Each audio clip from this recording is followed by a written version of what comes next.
Hello students. Today's topic, as you can see, is language of chemistry. Chemistry standard 8 का 5th chapter है. Okay. So what are basically we are going to study? What basically we are going to study in this chapter is chemistry पढ़ने के लिए क्या language इस्तेमाल किया जाता है. यानी कि देखो, हिंदी के लिए हमें स्टार्टिंग में देवनागरी स्क्रिप्ट पढ़नी पड़ती है, आई पढ़नी पड़ती है. इंग्लिश के लिए हम रोमन स्क्रिप्ट या ABCD ये सब पढ़ते हैं. Then only we get to understand the language. अगर आपको न्यू लैंग्वेज पढ़ना है तो पहले हम उसका ग्रामर पढ़ेंगे या उसका बेसिक्स पढ़ेंगे. In the same way chemistry को समझना है. अगर केमिस्ट्री को समझना है तो केमिस्ट्री की लैंग्वेज समझना बहुत बहुत बहुत ज़रूरी है. ओके तो इसीलिए ना बहुत से बच्चे केमिस्ट्री से डरते हैं, because by the time they reach in 9th and 10th standard वो लोग अपना बेस पढ़े नहीं हुए होते हैं. एंड देयरफॉर मतलब उनको लैंग्वेज की समझ नहीं होती है केमिस्ट्री, क्योंकि केमिस्ट्री की अपनी एक लैंग्वेज है.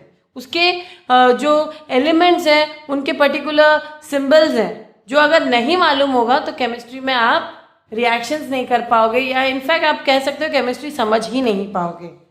तो बेसिकली इस चैप्टर में क्या पढ़ना है हमें? इस चैप्टर में हम सिंबल्स ऑफ डिफरेंट एलिमेंट्स पढ़ेंगे. ओके हम फॉर्मूले कैसे डिराइव करते हैं कंपाउंड्स के on the basis of valencies of elements and radicals, ये पढ़ेंगे. Also will study chemical equation of reaction, reaction लिखते कैसे हैं, and also how to balance this chemical equations by applying the law of conservation of mass. So these are the basic things we are going to study in this chapter. So let us begin. Symbol. तो symbol, as you know, everybody know what is symbol. Symbols क्या होते हैं? ये एक short scientific form of representing an element. यहाँ पे element दे रहे हैं. वैसे तो सिंबल आप कोई भी अदर सब्जेक्ट्स में भी देख लो तो किसी चीज़ को एक छोटा रिप्रेजेंटेशन जो हम देते हैं बाय वर्च्यू ऑफ उसका डायग्राम बना लो या कोई छोटा सिंबल दे दो, उसको हम सिंबल कहते हैं. ठीक है. और यहाँ पे a symbol represents a specific element और one atom of an element. ठीक है. फॉर एग्जाम्पल अगर कार्बन है, कार्बन का क्या सिंबल है? C है ना. और in 1807 John Dalton suggested that, मतलब पहले ये सिंबल्स बने नहीं थे, CNA, मतलब एलिमेंट्स के नेम उतने बने नहीं थे, तो उस टाइम पे सिंबल ऐसे दिए गए थे. मतलब नेम्स तो बने थे बट बेसिकली उनके सिंबल्स नहीं बने. जैसे नाइट्रोजन का N था तो उस जगह पे पहले लोग ऐसे सिंबल्स देते थे. देखो ऑक्सीजन का बिल्कुल O, हाइड्रोजन का एक सर्कल और बीच में पॉइंट, नाइट्रोजन का एक सर्कल डिवाइडेड इनटू हाफ, और सल्फर का देखो 1 एक सर्कल डिवाइडेड इनटू 4. इसका बेसिकली कुछ हम लॉजिक नहीं बता सकते हैं, लेकिन वो एक फिगरेटिव सिंबल्स थे जिसको याद करना पड़ेगा. लेकिन इसमें कोई साइंटिफिक मेथड नहीं था, इसीलिए उसको बाद में अबांडन किया गया. बाद में इसको यूज नहीं किया गया. दे अबांडन दिस मेथड. ओके आप ये कह सकते हो ये यूज नहीं किया गया. नेक्स्ट, फिर इन 1814 एक साइंटिस्ट थे बर्जिलियस नाम के, उन्होंने एक सिंपल मेथड यूज किया एलिमेंट्स को रिप्रेजेंट करने के लिए. एक सिंपल मेथड यूज किया और उन्होंने कुछ पॉइंट्स रखे कि कैसे हम इन एलिमेंट्स को रिप्रेजेंट करें या क्या उनके बेसिक रूल्स हैं. ये सब उन्होंने डिस्क्राइब किया. तो ये क्रेडिट किसको जाता है, कौन से साइंटिस्ट को? बर्जिलियस. ये क्वेश्चन आ सकता है. Okay each element is represented by a symbol which is the first letter of its name in English और लैटिन. तो ज़रूरी नहीं इंग्लिश में ही नाम हो एलिमेंट का, ये वो लैटिन में भी यूज़ हो सकता है. तो लेकिन पैटर्न क्या था कि फर्स्ट लेटर यूज़ करना है आपको. ओके उस पूरा जो नेम का फर्स्ट लेटर यूज़ करना है और उसको कैपिटल में लिखना है. फॉर एग्जांपल हाइड्रोजन, हाइड्रोजन का फर्स्ट लेटर H है और कैपिटल में लिखना है उसको सिंबल H. बोरॉन का B है, कार्बन का C है, देखो नाइट्रोजन का N है, ऑक्सीजन का O है. स्टूडेंट्स मेरा आप वीडियो देख सकते हो इसके प्रीवियस चैप्टर वाला एटॉमिक स्ट्रक्चर, उसमें मैंने कैसे एलिमेंट्स के नेम और सिंबल और वैलेंसीज याद करने उसके निमोनिक्स दिए हैं. तो आप लोग प्लीज़ याद करने के लिए वो वाला वीडियो ज़रूर देखना मेरा. यहाँ तो मैं समझा रही कि ये सिंबल्स आए कैसे.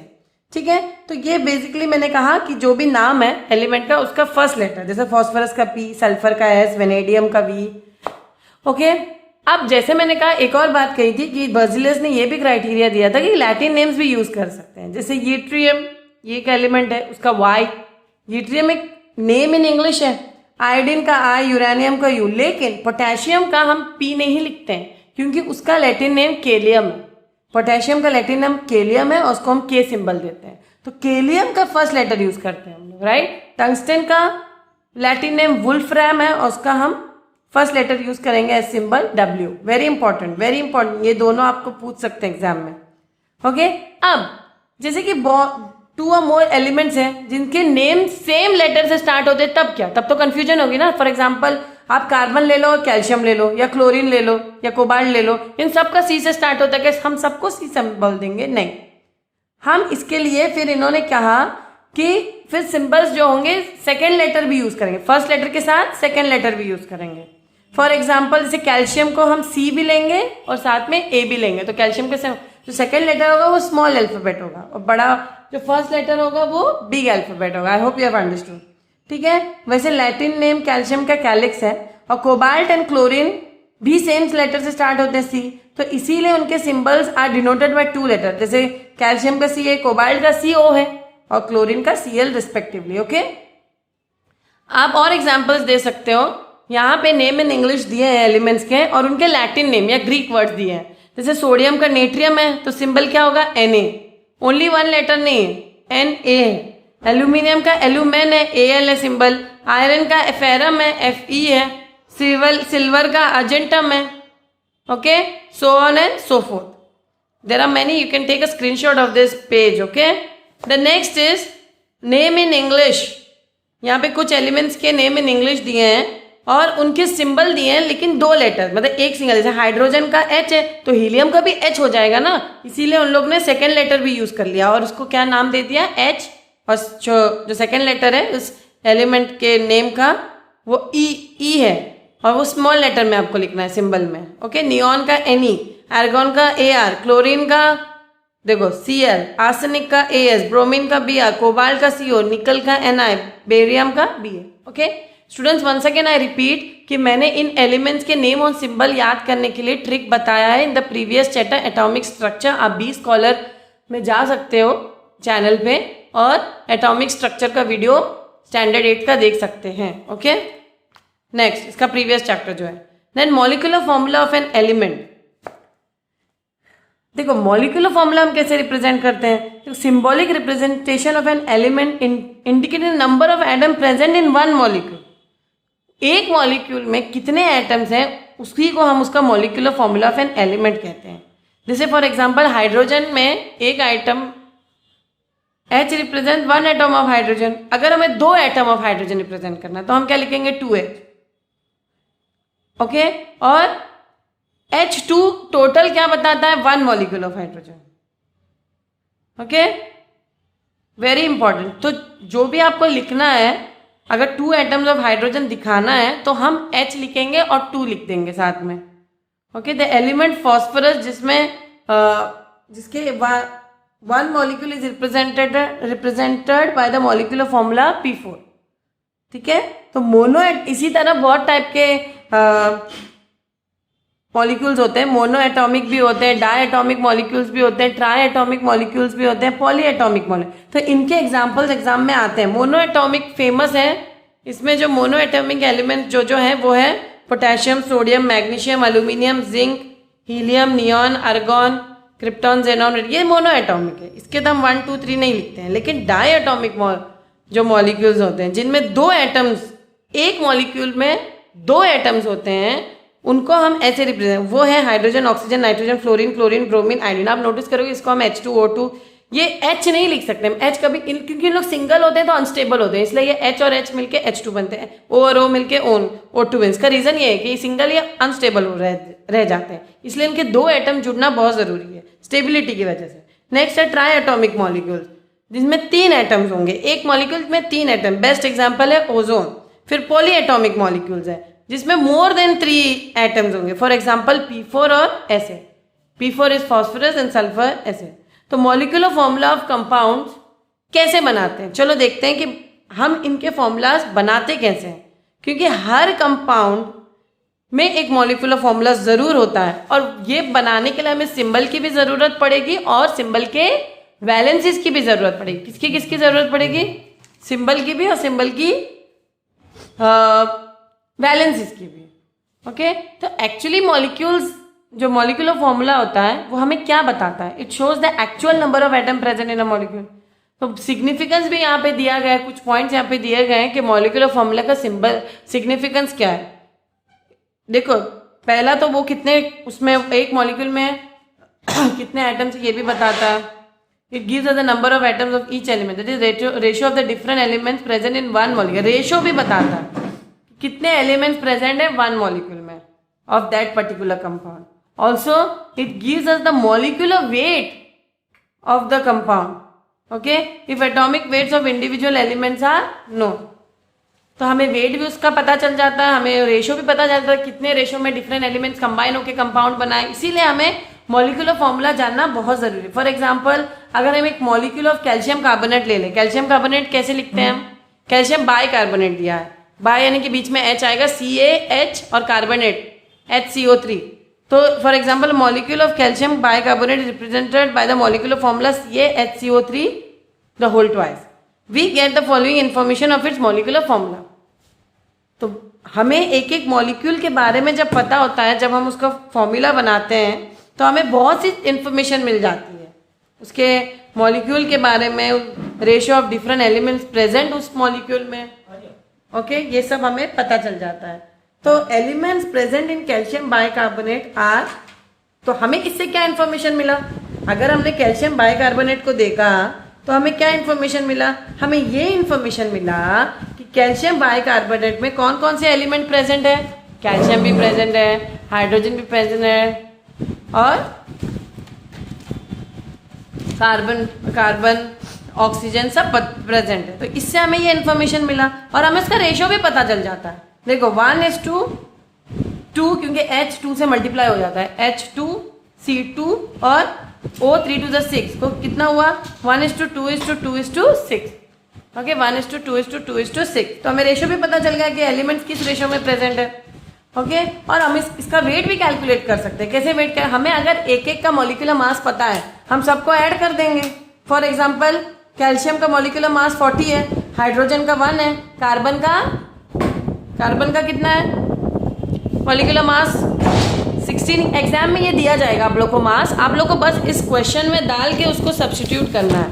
देखो मैं एग्जांपल बताती हूँ, बहुत सिंपल है, बहुत ईजी है। अगर आपने कैल्शियम हाइड्रोजन कार्बोनेट लिया, ओके, और मैंने कहा कि इसका मॉलिक्यूलर मास फाइंड आउट करो, और कैल्शियम का मास कितना है? 40, हाइड्रोजन का कितना है? 1, ओके, देन कार्बन का कितना है? 12, ऑक्सीजन का कितना है? ऑक्सीजन का मॉलिक्यूलर मास कितना है? 16,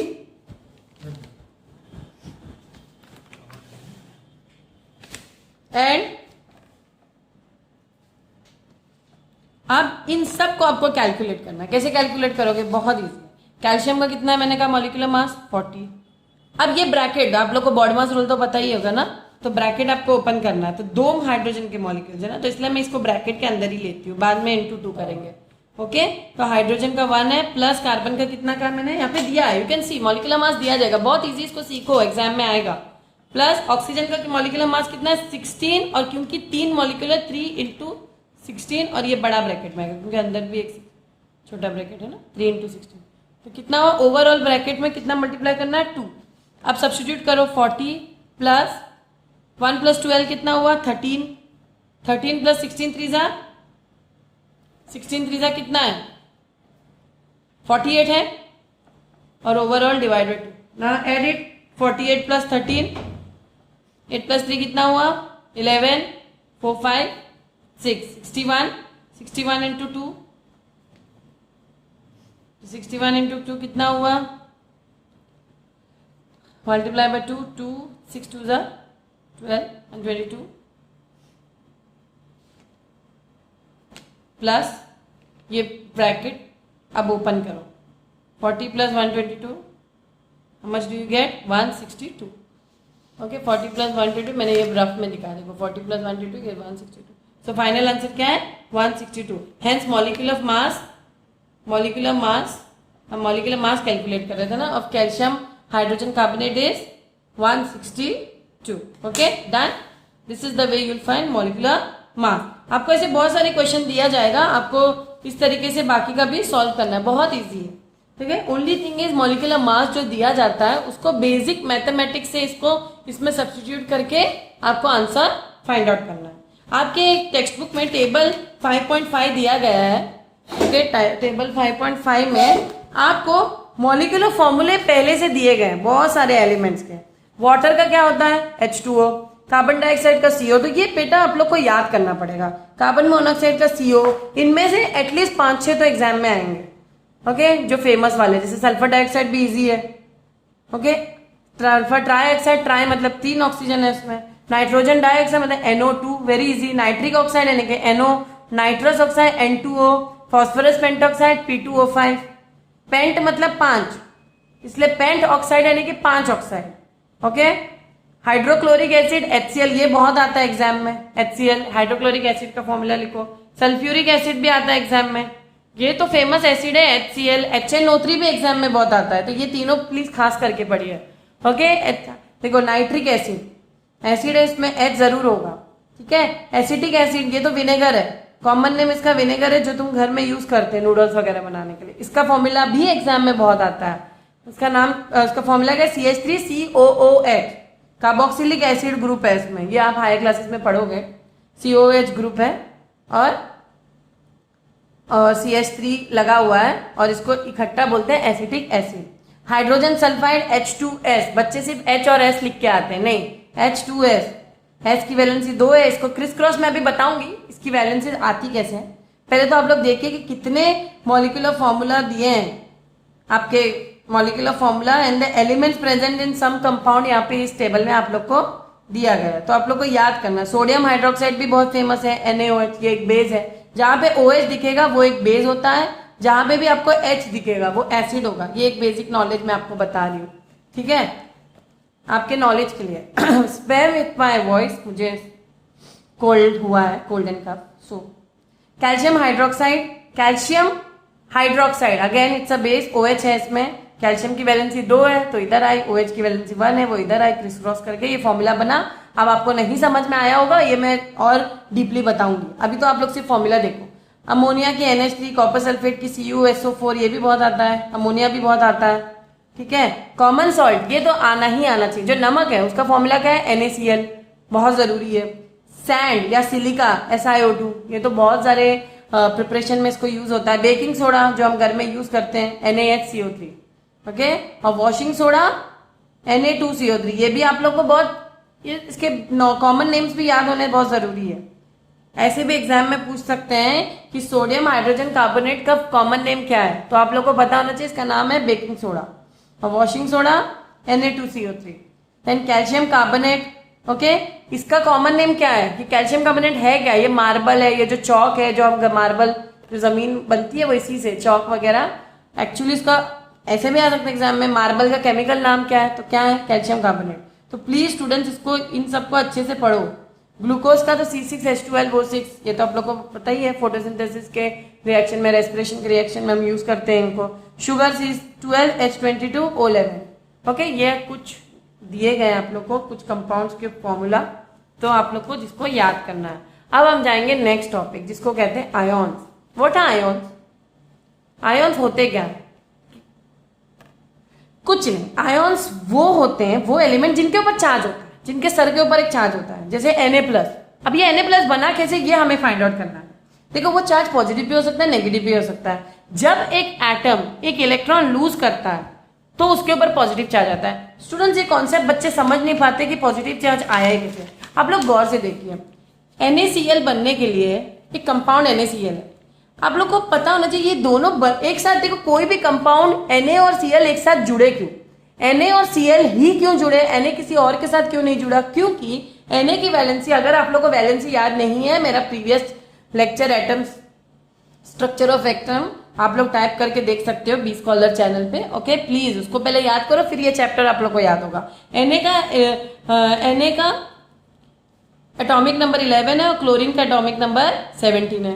as you can see, Na का इलेक्ट्रॉनिक कॉन्फ़िगरेशन 281 है और क्लोरीन का इलेक्ट्रॉनिक कॉन्फ़िगरेशन 287 है।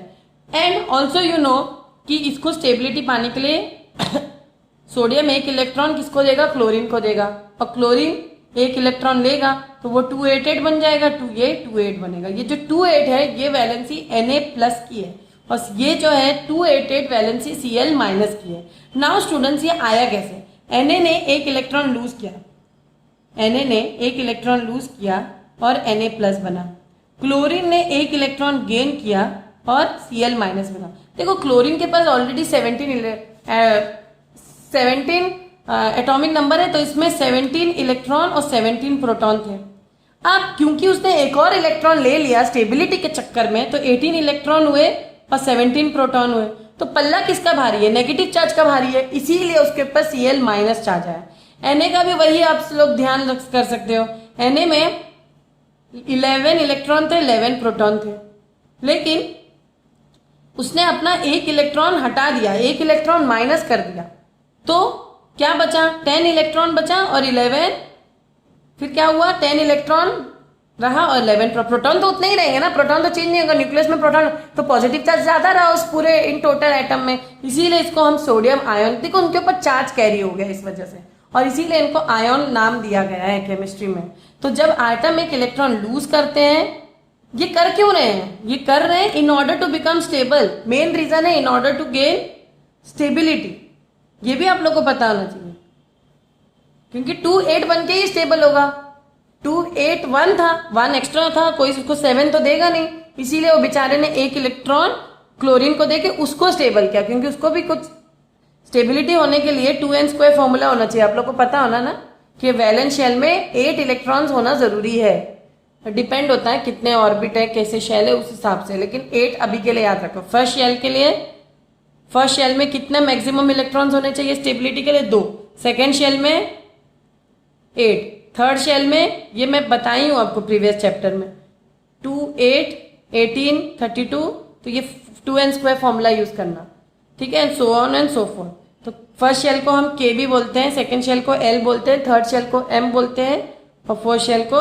N बोलते हैं। तो स्टूडेंट्स ये प्लीज छोटी छोटी बातें हैं, नोट्स हैं, इसको जरूर बनाओ, ओके। और इस वजह से Na और Cl साथ में आके क्या बना, एक कंपाउंड बना जिसका नाम है NaCl या सोडियम क्लोराइड, या कॉमन लैंग्वेज में हम इसको क्या कहते हैं, सोडियम क्लोराइड को हम कॉमन लैंग्वेज में क्या बोलते हैं, क्या बोलते हैं सोडियम क्लोराइड को कॉमन में, common salt, common salt, okay. I hope you have understood. तो यहाँ पे वैसे ही दिया इन्होंने, और भी बहुत सारे एग्जांपल्स दिए हैं जो लूज कर रहे हैं, लेकिन जैसे मैग्नीशियम के पास 2 वैलेंसी 282 है, तो 2 इलेक्ट्रॉन एक्स्ट्रा है, वो लूज करेगा, और Mg2+ बना क्योंकि 2 इलेक्ट्रॉन लूज किया, लेकिन उसके न्यूक्लियस में तो कितने 13 ही प्रोटॉन होंगे, लेकिन इलेक्ट्रॉन 2 कम हो गए, इसीलिए उस पर 2 पॉजिटिव चार्ज चढ़ गया, इसीलिए एल्यूमिनियम का 13 है ना, तो 283, तो 3 इलेक्ट्रॉन लूज करेगा, ठीक है। ये प्लीज एक प्रीवियस चैप्टर देखे तो ये समझ में आएगा, ओके। और इन पॉजिटिवली चार्ज आयॉन्स को हम कैटायंस कहते हैं और नेगेटिवली चार्ज आयॉन्स को हम क्या कहते हैं, देखो पॉजिटिव आयॉन्स 2 टाइप के होते हैं, okay, one is positively charge और वन इज नेगेटिव चार्ज। जो पॉजिटिवली चार्ज आयॉन्स को हम क्या कहते हैं, कैटायंस, क्योंकि वो कैथोड पे जाते हैं इलेक्ट्रोलिसिस पे, और नेगेटिवली चार्ज आयन को हम एनायंस कहते हैं क्योंकि वो एनोड पे जाते हैं इलेक्ट्रोलिसिस, इसलिए एन आयन, कैट कैथोड से वर्ड आया ions, okay. I have understood, okay.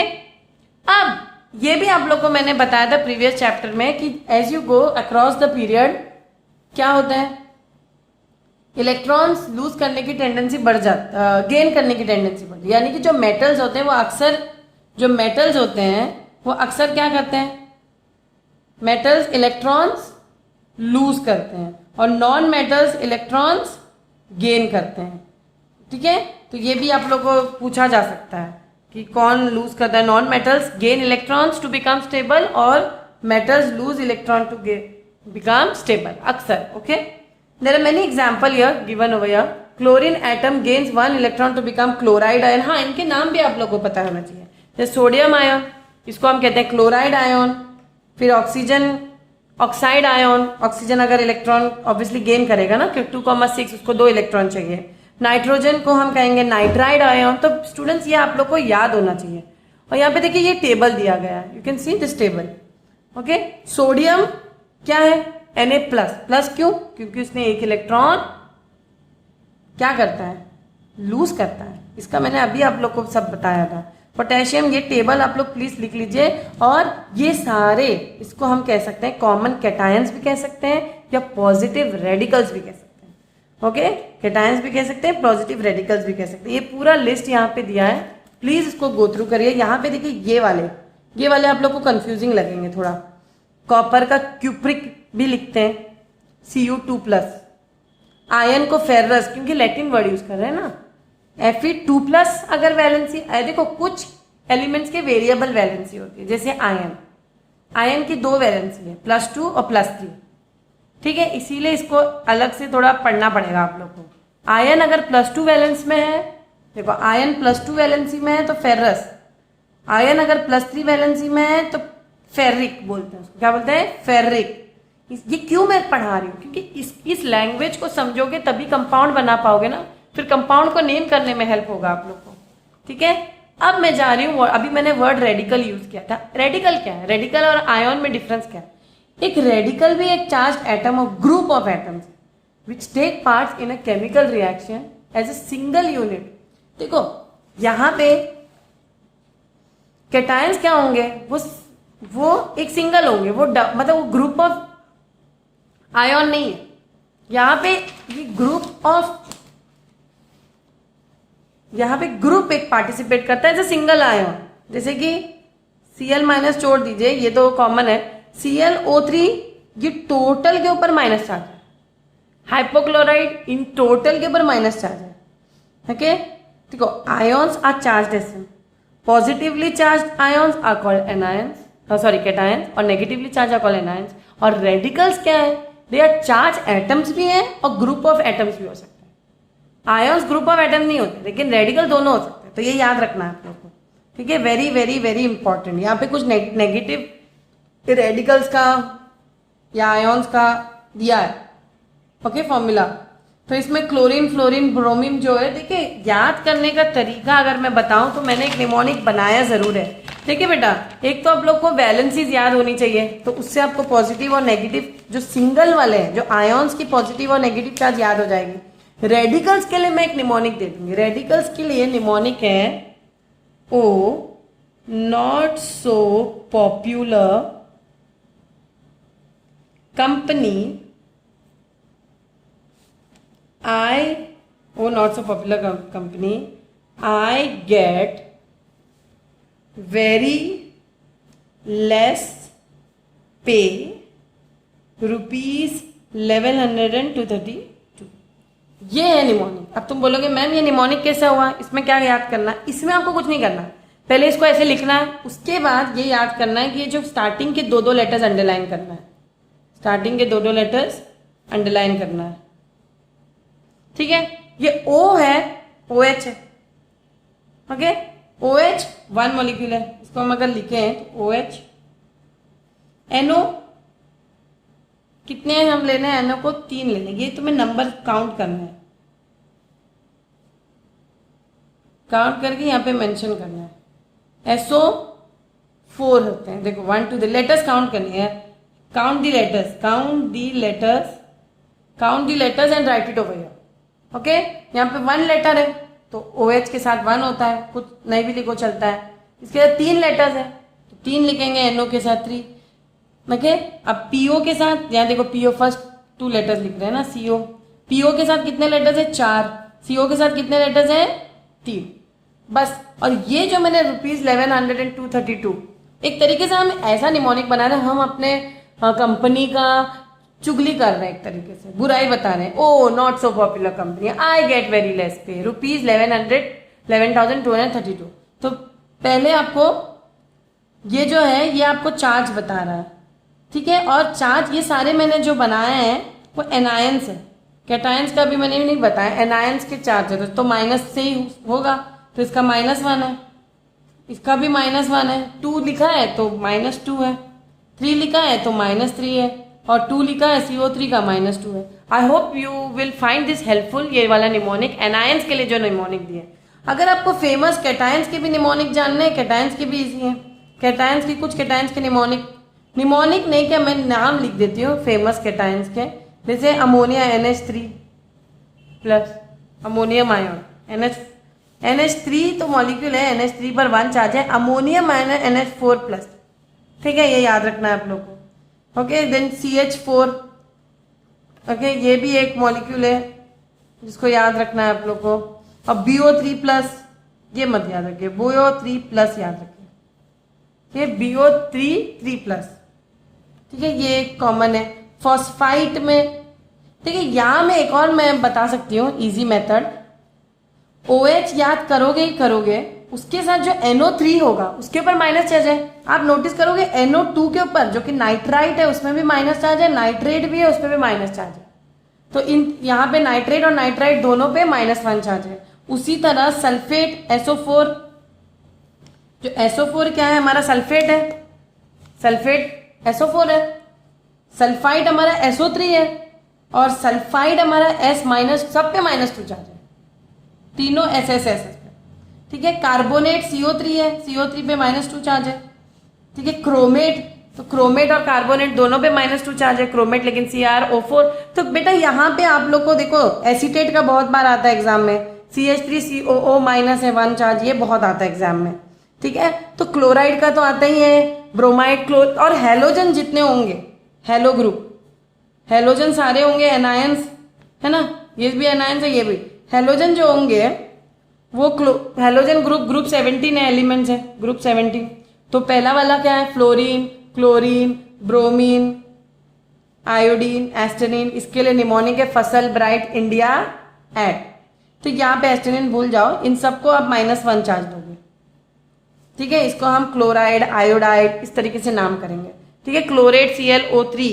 देखिए 8 मतलब क्या होता है, देखो जब भी ऑक्सीजन में मैक्सिमम बैलेंसिंग होती है उसमें उस पर्टिकुलर कंपाउंड के लिए, तो उसको या रेडिकल के लिए तो हम 8 लिखते हैं। जैसे सल्फेट का SO4 उसका मैक्सिमम जाता है तो 8 ये हुआ, लेकिन नाइट्रेट में, नाइट्रेट का मैक्सिमम NO3-, तो उससे नीचे वाला नाइट्राइट होगा, उससे नीचे वाला नाइट्राइड होगा N2-।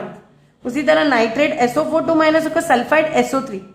देखो यहाँ पे सल्फाइड SO3, यहाँ पे नाइट्रेट NO3 है, तो डिफरेंस है ना। तो ये तुम्हें पता होना चाहिए कि सल्फेट का मैक्सिमम SO4 तक जाता है इसलिए वो 8 होगा, और नाइट्रेट का मैक्सिमम NO3 तक जाता है इसलिए वो 8 वो हुआ। नाइट्राइट क्या होगा, NO2-, लेकिन सल्फाइड क्या होगा, SO3-। तो ये आप लोग को थोड़ा सा अंडरस्टैंड करना पड़ेगा, लॉजिक लगा के पढ़ना पड़ेगा। और वैलेंसी तो मैंने प्रीवियस चैप्टर में भी बताया था कि it is the combining capacity of an element. जैसे कि ये सोडियम ने 1 इलेक्ट्रॉन दिया क्लोरीन को, तो उसकी वैलेंसी 1 हुई, क्योंकि क्लोरीन ने 1 इलेक्ट्रॉन लिया इसे स्टेबिलिटी पाने के लिए, तो उसकी भी वैलेंसी 1 हो गई।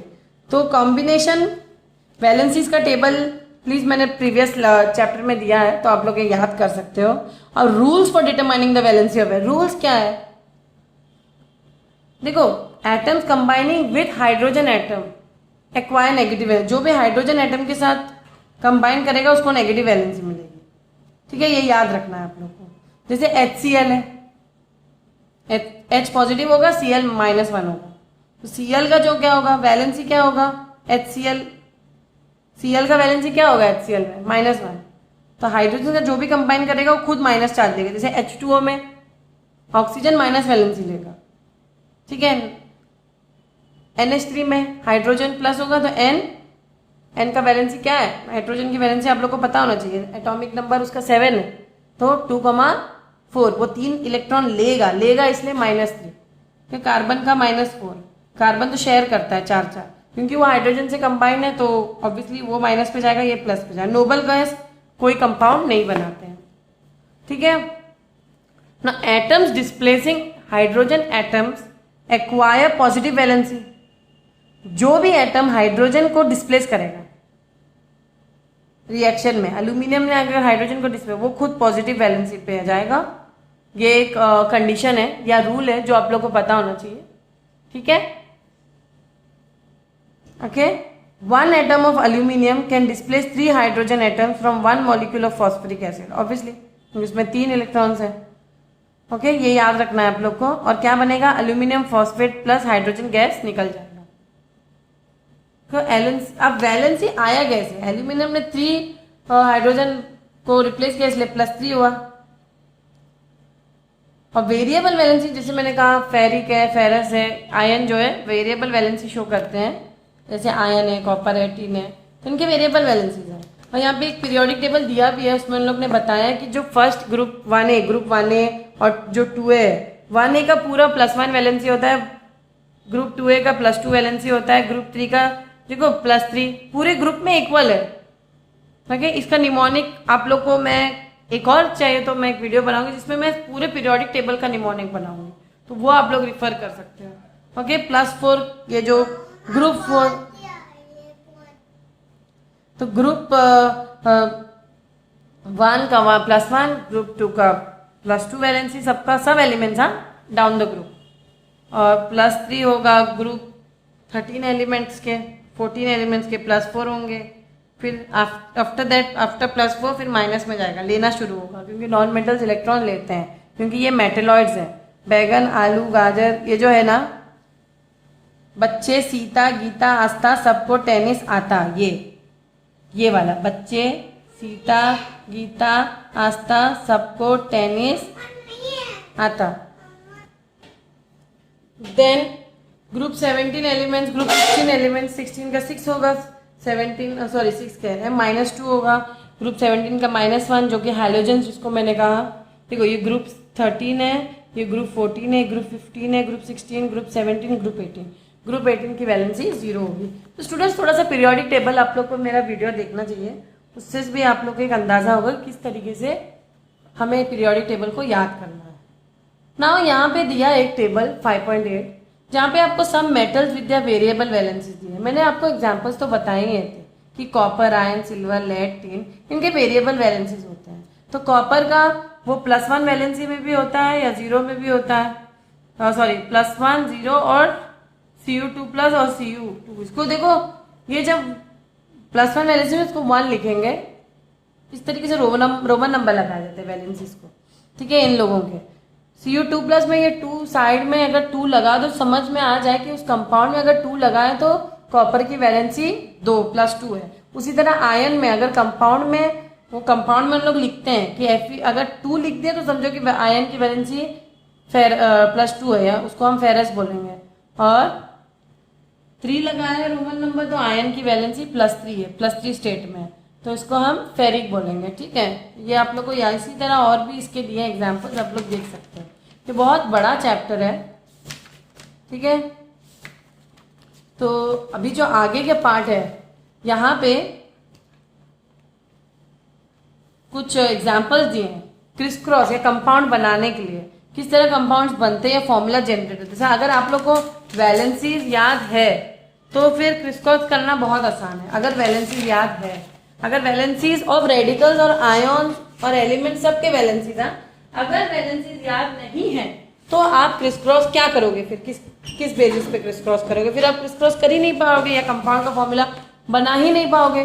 तो मैं एक एग्जांपल दे रही हूँ आप लोग को, जैसे आपको मैग्नीशियम क्लोराइड का फॉर्मूला बनाना है, मैग्नीशियम क्लोराइड का फॉर्मूला बनाना है, तो आप कैसे बनाओगे मैग्नीशियम क्लोराइड का फॉर्मूला? मैग्नीशियम लिखोगे, पहले सिंबल लिख दो, और क्लोराइड आयन लिखोगे। मैग्नीशियम पे चार्ज +2 वैलेंसी होती है, क्लोरीन पे -1, ये आप लोग को पता होना चाहिए।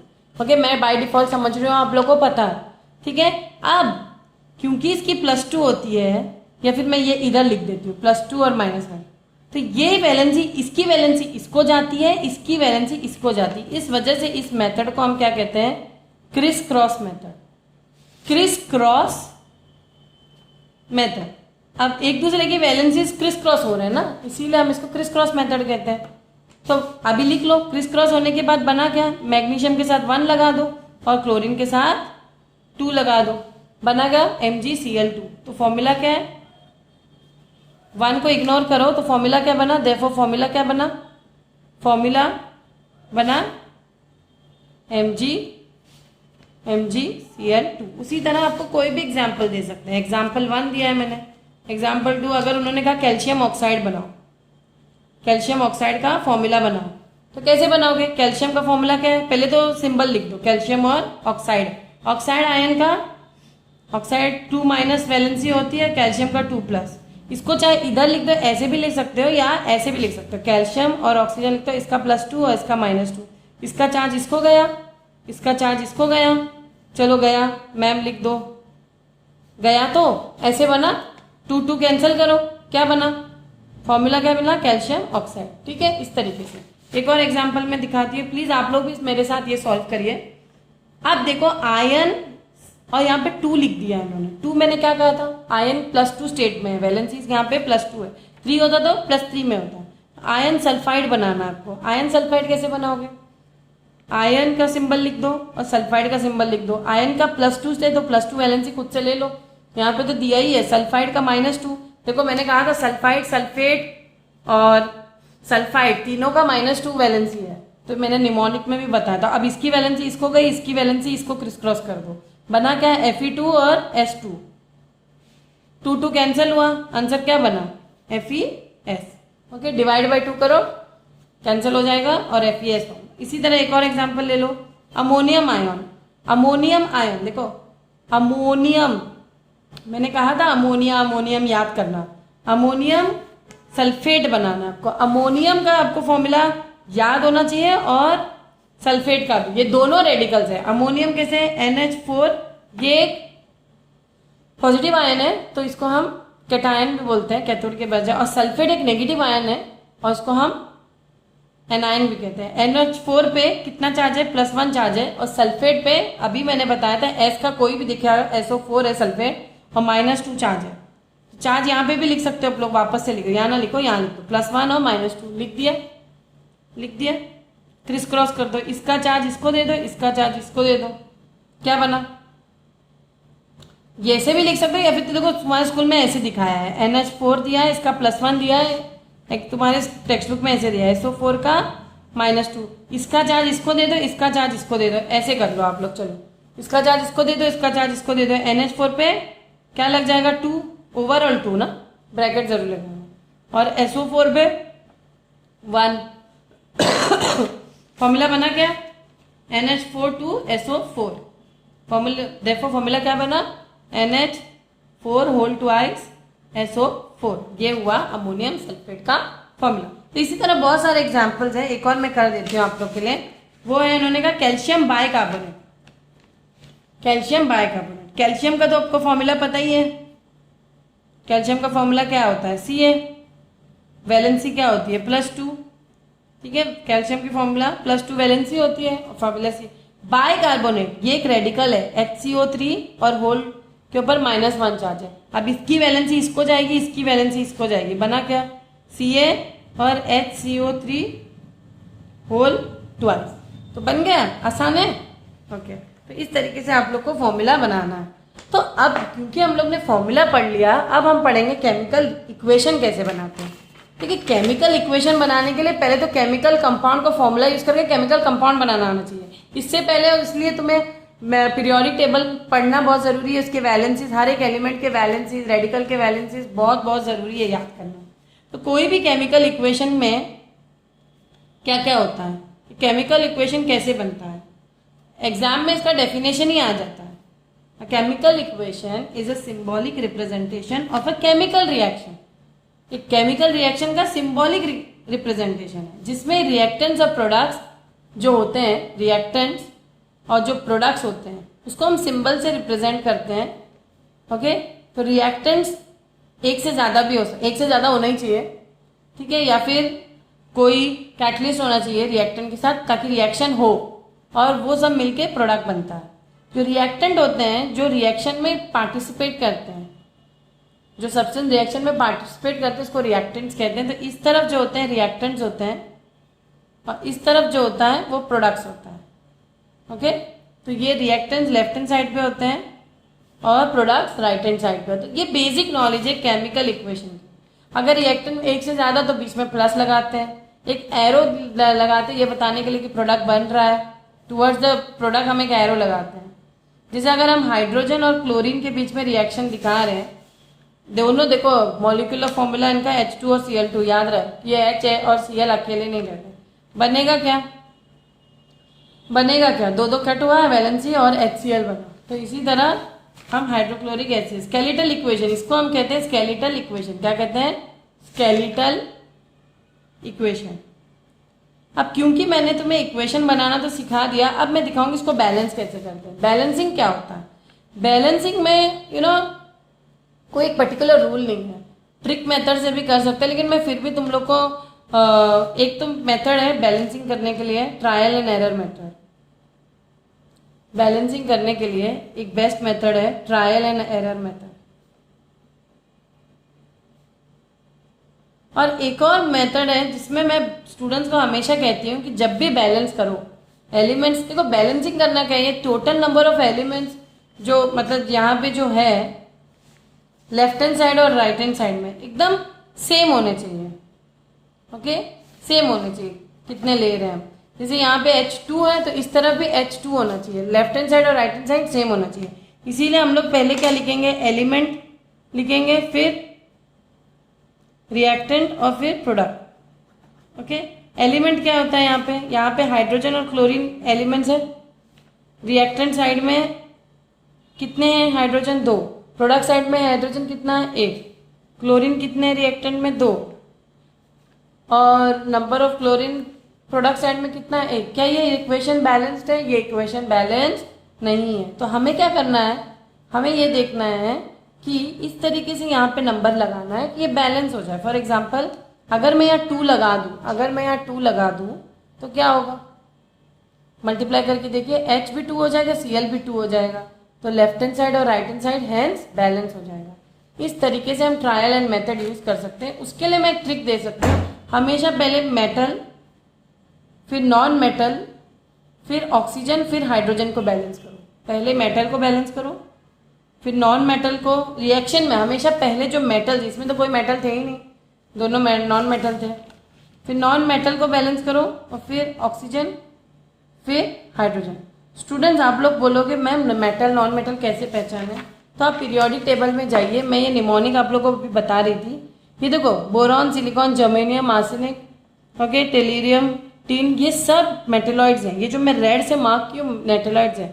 मेटेलॉइड्स को याद करने के लिए निमोनिक है बी से, देखो मैं यहाँ पे लिख रही हूँ स्टूडेंट्स, प्लीज इसको आप लोग नोट करिए, बच्चे नहीं समझ पाते। ये बेसिक मेटेलॉइड्स है। मेटेलॉइड्स के देखो इस तरफ जितने भी एलिमेंट्स होते हैं वो मेटल होते हैं, और ऊपर की तरफ जितने एलिमेंट्स होते हैं वो नॉन मेटल होते हैं। तो इसीलिए मेटेलॉइड्स को याद कर लो।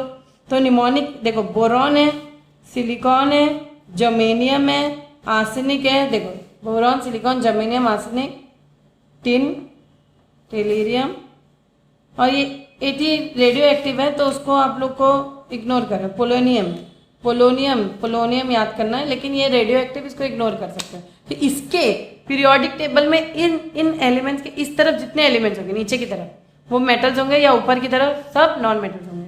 तो पहले तो ये याद रखिए। तो नॉन मेटल्स देखो, क्लोरीन, ब्रोमीन, ये सब तो हीलियम, नियॉन, और ये सब तो गैस है। 11 गैस है टोटल पीरियोडिक टेबल। तो याद करने के लिए मैं निमोनिक दी हूँ। बच्चे सीता, गीता, आस्था,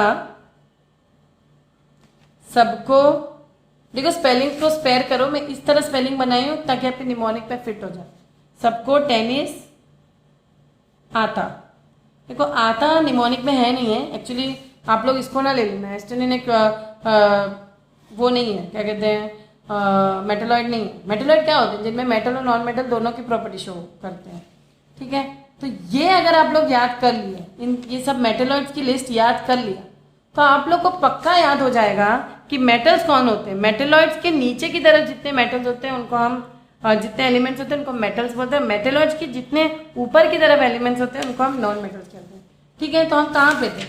हम थे इक्वेशन बैलेंस करने के लिए, लेकिन अचानक मुझे याद आया आप लोग को पता होना चाहिए कि बैलेंसिंग करते टाइम पे मेटल किसको बोलते हैं? Non metal. तो देखो हाइड्रोजन, क्लोरीन, ये सब किधर है? हाइड्रोजन देखो एक्सेप्शन है, हाइड्रोजन एक नॉन मेटल है, लेकिन ये इधर प्लेस्ड है, वो अलग बात है, इसलिए इसको फर्स्ट नंबर पे प्लेस। लेकिन क्लोरीन है, सल्फर है, ब्रोमीन, ये सब नॉन मेटल्स है। तो इसको जब भी बैलेंस करो तो पहले इन मेटल्स को बैलेंस करो, फिर नॉन मेटल, फिर ऑक्सीजन, फिर हाइड्रोजन। इस मेथड से अगर आप लोग जाओगे तो थोड़ा सक्सेस हो जाओगे। ठीक है, तो इसको एक निमोनिक बना दो, नो बना दो, नो नो नो नो। ठीक है, ऐसे कुछ याद करने के लिए। तो चलो एक और एग्जाम्पल ले लेते हैं बैलेंस करने के लिए। तो मैं क्वेश्चन लिख लेती हूँ। कहाँ गया मेरा रेड पेन? चलो मैं लिख लेती हूँ। Zn zinc plus hydrochloric acid gives, क्या बनेगा? ZnCl2 plus H2। ओके, ये इक्वेशन है। अब इसको आप लोग को बैलेंस करना है इक्वेशन को। कैसे करोगे? So let us begin to balance this equation. Now first of all what did I say कि पहले लिस्ट लिख लो, एलिमेंट्स की लिस्ट लिख दो। लेफ्ट हैंड साइड में कितने एलिमेंट्स है, right hand side. Left hand side reactants होते हैं तुम्हारे, राइट हैंड साइड प्रोडक्ट्स होते हैं। ठीक है, तो हमें क्या करना है, दोनों के नंबर ऑफ एटम्स दोनों तरफ एक पर्टिकुलर एलिमेंट्स के सेम होने चाहिए, ये हमें नोट करना है। तो आप लोग लिख सकते हैं, आप लोग खुद कोशिश करिए करने के लिए। तो लेट अस स्टार्ट। तो पहले आप एलिमेंट्स का लिस्ट लिखिए, ठीक है। फिर लेफ्ट हैंड साइड में कितने एलिमेंट्स हैं और राइट हैंड साइड। तो लेफ्ट हैंड साइड यानी कि रिएक्टेंट साइड और राइट हैंड साइड कितने एलिमेंट्स हैं, इनके लिस्ट बनाओ। एलिमेंट यहाँ पे Zn है, हाइड्रोजन है, क्लोरीन है, ठीक है। लेफ्ट हैंड साइड पे Zn 1 है, राइट हैंड साइड पे भी 1 है। हाइड्रोजन यहाँ पे लेफ्ट हैंड साइड में 1 है, राइट हैंड साइड में हाइड्रोजन 2 है, और क्लोरीन लेफ्ट हैंड साइड में 1 है और राइट हैंड साइड पे 2। ठीक है, पहले तो ये लिस्ट बना लीजिए। उसके बाद अब आपको इनके जैसे जो number of chlorine atoms on the product side कितना था, 2 है। रिएक्टेंट साइड में नंबर ऑफ क्लोरीन एटम्स कितने हैं, 1 है। तो पहले हमने क्या कहा, इनको बैलेंस करने की कोशिश करो। पहले तो Zn को देखो, Zn बैलेंस है। मैंने कहा था कि पहले मेटल को बैलेंस करो, क्योंकि मेटल यहाँ पे बैलेंस्ड है तो हम नॉन मेटल की तरफ जाते हैं। तो नॉन मेटल तो क्लोरीन ही है ना, पहले नॉन मेटल और फिर नॉन मेटल के बाद ऑक्सीजन फिर हाइड्रोजन। देखो ऑक्सीजन और हाइड्रोजन ये भी नॉन मेटल ही है, लेकिन इनको हम अलग कंसंट्रेशन दे रहे हैं बैलेंसिंग के टाइम पे। ये मत बोलना कि अरे ये क्या है, नॉन मेटल नहीं है तो क्या है, ये लोग भी नॉन मेटल है, लेकिन अदर देन क्लोरीन और ऑक्सीजन पहले है तो पहले उनको बैलेंस करो, फिर ऑक्सीजन फिर हाइड्रोजन। ओके, तो अब हमें दोनों नंबर ऑफ क्लोरीन एटम्स दोनों तरफ सेम करना है। तो हमें क्या करेंगे, हम यहाँ पे 2 लगा, तो लगाने में जब भी हम नंबरिंग लगाते हैं तो हम इस तरफ लगा दें, यहाँ 2 ना लगा देना, Cl के इधर 2 ना लगा देना, रिएक्टेंट साइड पे मल्टीप्लाई बाय 2 कर देना, यहाँ पे 2 लगा दो। ओके, अब यहाँ पे क्यों नहीं लगा रहे, क्योंकि एंड में ही लगा सकते हैं, बीच में नहीं लगा सकते। जब हम इसको 2 लगा देते हैं, हाइड्रोजन पे 2 बन जाता है अपने आप, बाय डिफॉल्ट बन ही जाता है। तो हमें ये देखते रहना पड़ता है। अब देखो बन ही गया तो हमारे लिए बेहतर है, क्योंकि यहाँ पे हाइड्रोजन 2 था, ऑक्सीजन तो है ही नहीं। अब आप इसको कोशिश कर लो, फिर से चेक कर लो। देखो Zn एक इस तरफ है लेफ्ट साइड में, राइट हैंड साइड में भी 1 है, हाइड्रोजन यहाँ पे 2 है, क्लोरीन देखो ये मल्टीप्लाई हो जाता है, 2 से H भी मल्टीप्लाई है, 2 से Cl भी बने, इसलिए H भी 2 बन गए और यहाँ पे भी H2 है। क्लोरीन हमने खुद ही क्लोरीन को 2 करने के लिए यहाँ 2 लगाया था ना, वो भी 2 बन गए। तो आपको होप कि ये समझ में आ गया होगा। ओके, एक और मैं एग्जाम्पल बैलेंसिंग करके दिखा देती हूँ आप लोग को।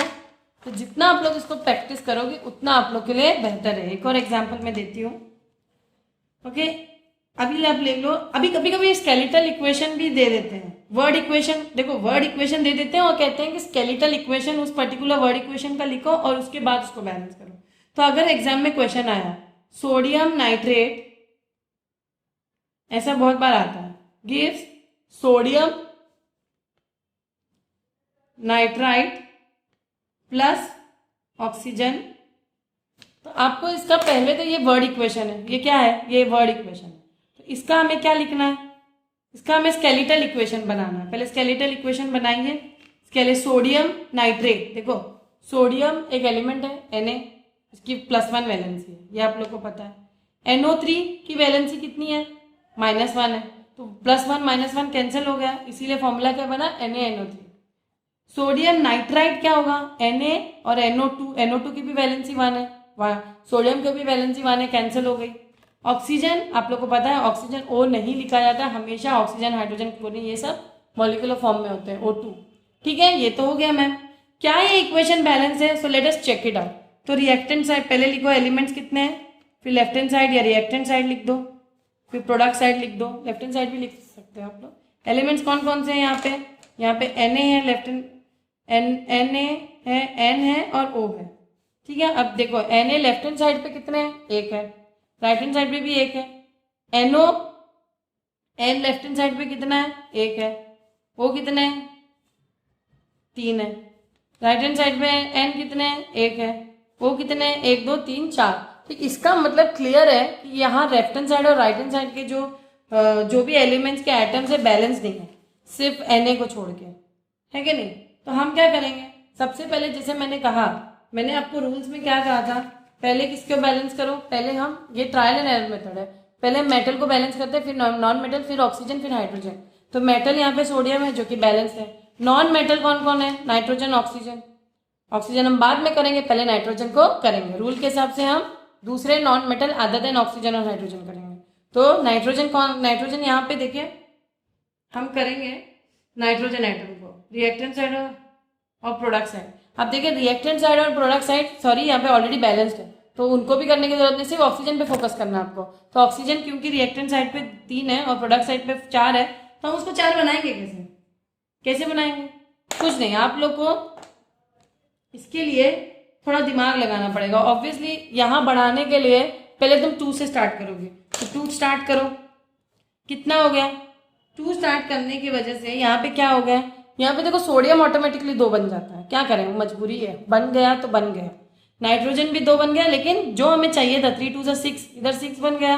और इधर 6 करने के लिए अब इसको भी हमें ऑक्सीजन को भी 6 करना है, तो यहाँ पे मैं 2 लगाती हूँ। देखो ये प्रैक्टिस से आता है। अब ये आप ये नहीं कह सकते मैम आप इतना जल्दी कैसे की, क्योंकि ये प्रैक्टिस से आता है, थोड़ा करना पड़ेगा। यहाँ पे मैंने 2 लगा दिया तो क्या हुआ, सोडियम भी 2 बन गया, नाइट्रोजन भी 2 बन गए, ऑक्सीजन 2 2 4 और ये 2, 4 + 2 कितने हुए, ऑक्सीजन 6 हुए, हेंस बैलेंस। तो इस तरीके से आप लोगों को प्लीज़ बहुत सारे कैलकुलेशंस करने हैं। आपके जो चैप्टर का लास्ट पार्ट है वो है कैसे कुछ वर्ड प्रॉब्लम्स है, उसके लिए मैं एक अलग वीडियो बनाऊंगी। लेकिन एटॉमिक मास कैसे फाइंड आउट करते हैं वो तो मैंने बता दिया था, बस कुछ और बेसिक टॉपिक्स हैं जिसको डिस्कस करना है। लेकिन यहाँ तक के आई hope you have understood the chapter.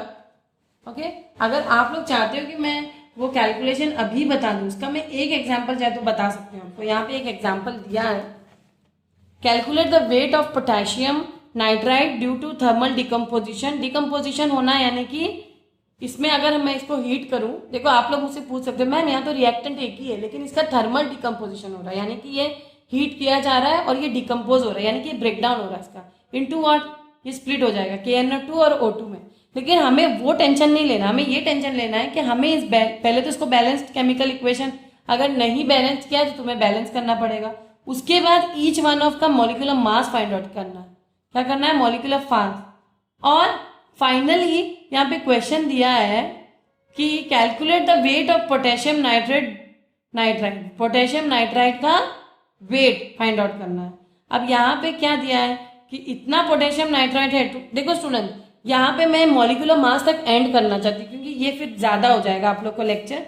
सिर्फ इसके जो वर्ड प्रॉब्लम्स बचे उसके लिए मैं आप लोग को एक अलग सा वीडियो बना देती हूँ। Hope you have understood the chapter. Thank you.